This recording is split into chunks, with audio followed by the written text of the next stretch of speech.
Principle of mathematical induction, one question for 5 marks which is compulsory in your question paper. Remember, your question paper contains 150 marks, but you're going to answer only 100 marks out of 150 marks. All the questions have to be answered. So it is a compulsory part, no options here.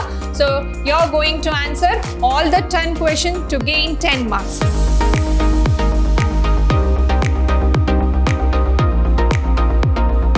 Hello everyone, a warm welcome to one and all.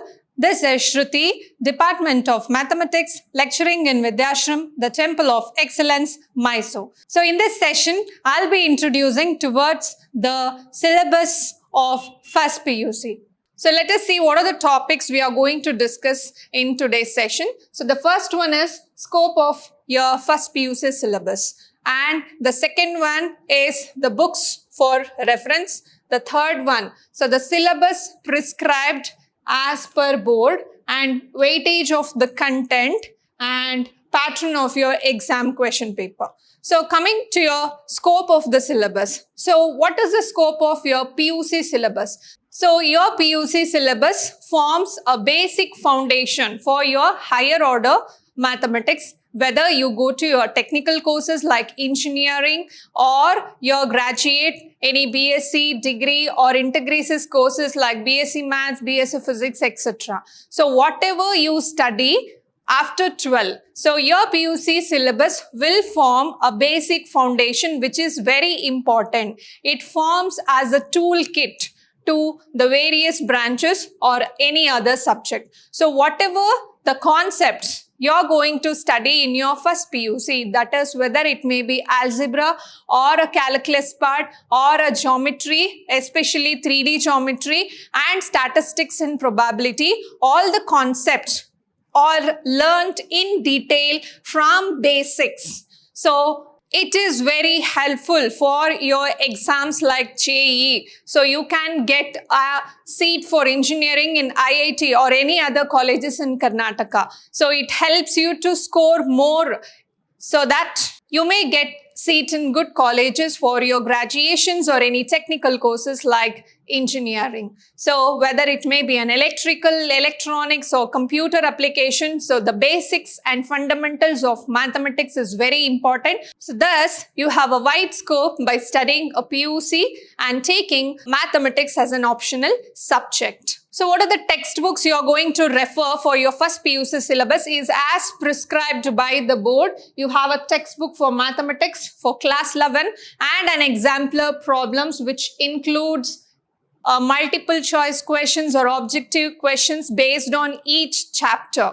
Also, importantly, Vidhyaashram is providing you a study material which is very useful, where every concept are given in detail, which helps you for your CET as well as IIT courses also. So coming to your syllabus as prescribed by the board. So you have 6 units.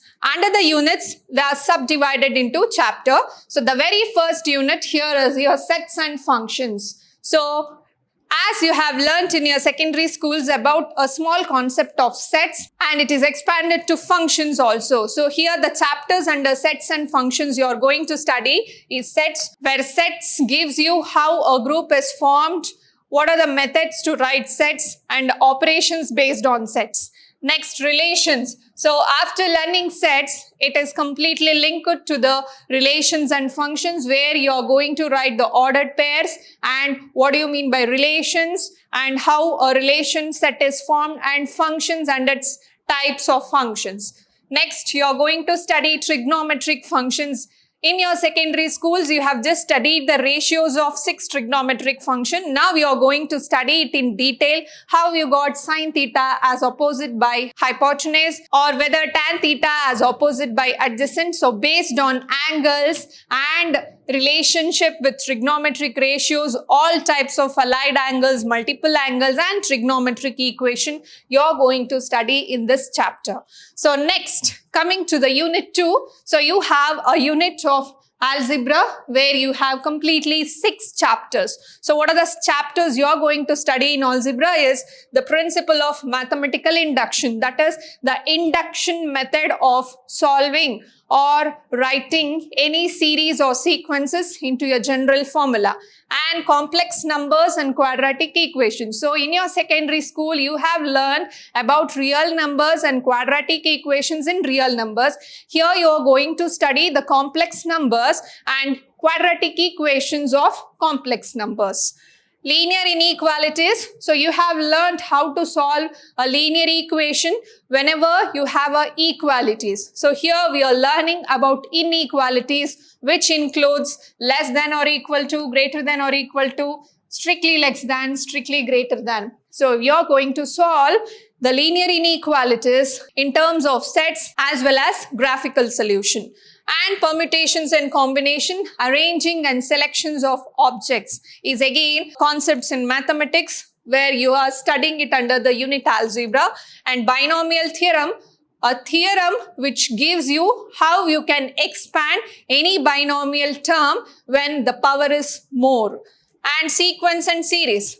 So that you have learnt arithmetic progression, geometric progression and harmonic progression in your secondary classes. But here you are going to learn in detail how you are going to form a series and generalize a formula for a given series also. So the very next unit is coordinate geometry.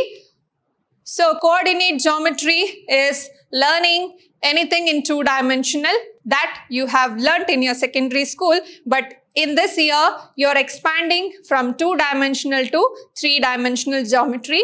That is, first, you're going to learn straight lines. So, what is the slope? What are the equations of straight lines? And next, conic section. Here, you are learning different curves, circle, parabola, hyperbola, ellipse. So, the characteristics of these curves are studied under conic section. And introduction to three-dimensional geometry. As I said, you have only x and y axis to denote a point, a line or anything, a geometrical figure which you have learnt in your secondary classes. But from this year, from class 11 of first PUC, you're writing everything in three-dimensional geometry, whether it may be a point or a line or any curve or any 3D solids, you're representing it in three-dimensional. Next, calculus, which is a very important, which forms a base for your technical courses also.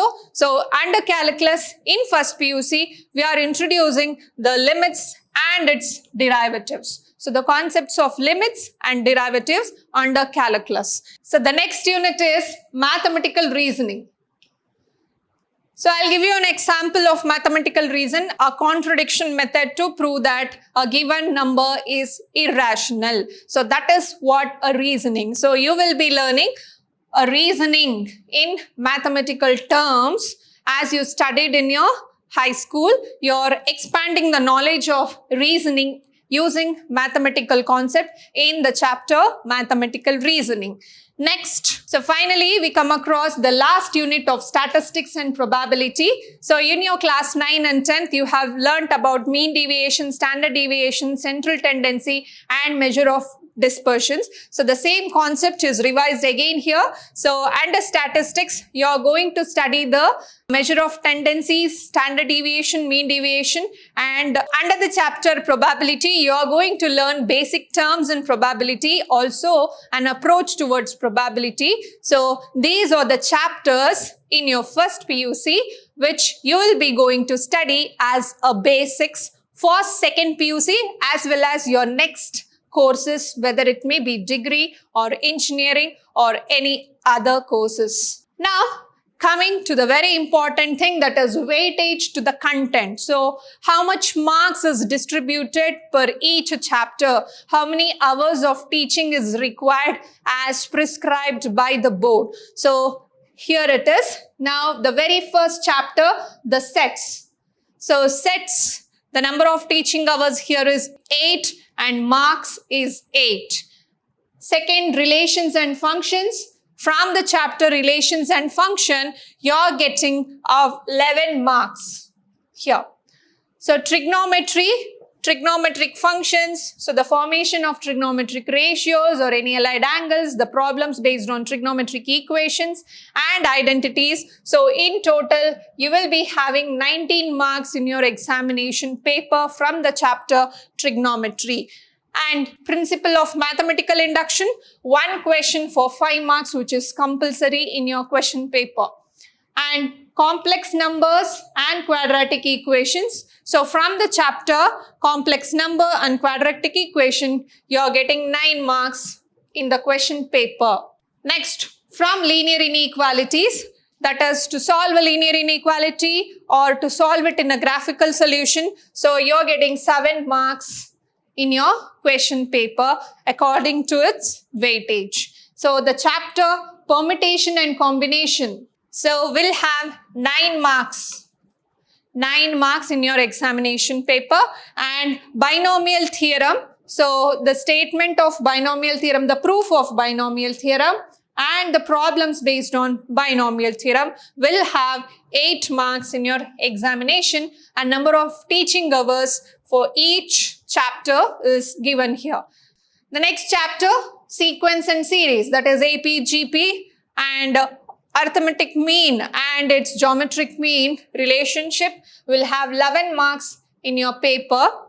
Next we have straight lines. From straight lines, you will be having 10 marks. So it may be a proof or a problems based on equations of a straight lines. Next, from the chapters of conic section. So as I said, conic section, you will be learning mainly 4 different types of curves and its characteristics. So you will be getting 9 marks from the chapter conic sections. Next, we have introduction through 3D geometry, that is coordinate axis in XYZ plane. So that there you have 7 marks from the chapter of 3-dimensional geometry. Next, you have limits and derivatives, a very important chapter again. So here you have 15 marks from the chapter limits and derivatives. So mathematical reasoning, so you will be having 6 marks from the chapter. From statistic, it may be a measure of central tendencies like mean deviation or to calculate standard deviation. So it will have 7 marks from the chapter statistics. And finally, the chapter probability, which is a simple chapter, you will be having 9 marks from probability. So in total, your examination question paper contains 150 marks, but you are going to answer only for 100 marks. So remember, your question paper contains 150 marks, but you are going to answer only 100 marks out of 150 marks. So let us see how a question paper designing is done according to 1 mark, 2 marks, 3 marks, 4 marks, 5 and 6 marks questions. So here is the pattern of your question paper. First PUC pattern or any second PUC pattern will follow the same thing, but we'll concentrate on your first PUC. So how many parts you have in your question paper? I said your question paper maximum marks is 150, but marks which you have to gain is only 100 out of 150 marks. The question paper is divided into 5 parts, that is part A, part B, part C, part D and part E. Part A contains 1 marks question where it has 10 questions and all the questions have to be answered. So it is a compulsory part, no options here. So you're going to answer all the 10 questions to gain 10 marks. And part B contains 2 marks question. So here is the choice of 14 questions. So, but you are going to answer only 10 questions. So 10 into 2 is 20. Out of 14 questions, you are going to answer only 10 questions in your examination. Next, 3 marks question, that is part C. So part C contains 3 marks question. Here also you are having choices of 14 questions. Out of 14 questions, here you are going to answer or solve only 10 questions, that is 3 marks, which is equal to 30 marks. Next, coming to part D. So part D contains 5 marks question. Again, you have a choice of 10 questions where you are going to answer only 6 questions. So 6 5s are 30. Okay, so 10, 20, 30, 30 plus 30, 60, 60 plus 30, 90, and the last is 10 for 100. So you have 10 marks question, but here a question is divided into 6 mark and 4 mark question, but you're going to answer only one question out of 2 questions. So you'll be having 2 questions in part E, which contains 10 marks each, but it has a subdivision of 6 plus 4. So therefore, you're going to answer only one question out of 2 questions and gain 10 marks here. So in total, you will gain 100 marks. So out of 150 marks. So the total number of questions they'll give in your question paper is 50, and you're going to answer only 37 questions. So isn't it good? So you have complete set of 150 marks in your examination paper, but you are going to answer 100 to get a centum in subject mathematics. So all the best, all the first PUC students. So this is how the question paper is designed. So yes, so finally, this is how your examination pattern and the syllabus of first PUC as prescribed by the board. So wishing you all good luck for your first PUC mathematics, and I hope you will get centum in, that is 100 out of 100 in the subject mathematics. So go through the concept videos of each chapters. So learn all the concepts in detail so that it is very useful for your second PUC, where first PUC forms a basics for your second PUC. So we'll meet you in the next session. Until then, keep watching, keep learning, and keep exploring. Thank you.